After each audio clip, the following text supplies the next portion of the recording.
Bonjour, alors aujourd'hui je vais vous donner quelques conseils avant de prendre la route et pendant la route. Donc tout simplement, déjà une semaine avant de partir environ, donc allez chez le garagiste pour une petite visite de la voiture, si vous n'êtes pas très fort en mécanique. Sinon, soi-même, vous pouvez faire le niveau d'huile. Donc il faut que l'huile soit à moitié du moteur, donc très important. Faire la pression des pneus, nettoyer tout ce qui est phare, essuie-glace, même les changer au cas où s'il y a de fortes pluies. Donc il y a plein de trucs à changer, plein de petites vérifications à faire avant de partir. Donc pendant la route, très important si vous ne connaissez pas le trajet et pour éviter de vous perdre, un GPS qui sert beaucoup. Ensuite, encore une fois pendant la route, une pause toutes les 2 heures, très importante pour éviter la fatigue du conducteur. Donc ces pauses environ 30 minutes. Donc sur les aires de repos, vous pouvez trouver plein d'activités pour les enfants, pour se détendre. Donc voilà.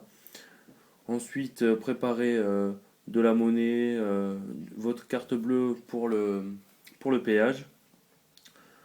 Avant de partir aussi, une petite liste s'impose pour la valise, pour pas trop se surcharger.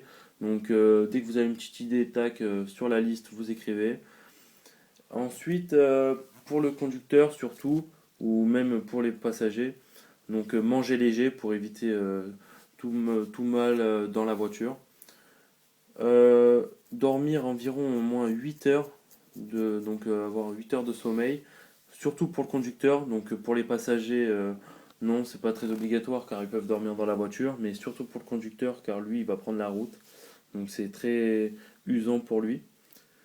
Donc qu'il ait une tenue confortable, même pour les passagers, des chaussures non glissantes, des lunettes de soleil, voilà, très important. Donc enfin pendant le voyage, pour les enfants surtout, car eux, c'est pas très toujours joyeux pour eux le voyage car c'est long.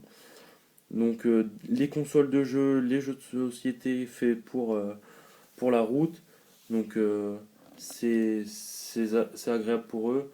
Donc sinon vous pouvez faire des jeux de route comme par exemple, un petit exemple, il regarde une plaque d'immatriculation et 10 minutes plus tard vous lui faites rappeler pour qu'il s'en souvienne. Ou par exemple, je sais pas, vous dites une lettre, par exemple A, et dans le paysage, il doit chercher un mot commençant par A. Donc voilà, tout simplement. Donc voilà, c'était quelques petits conseils pour prendre la route. Merci, au revoir.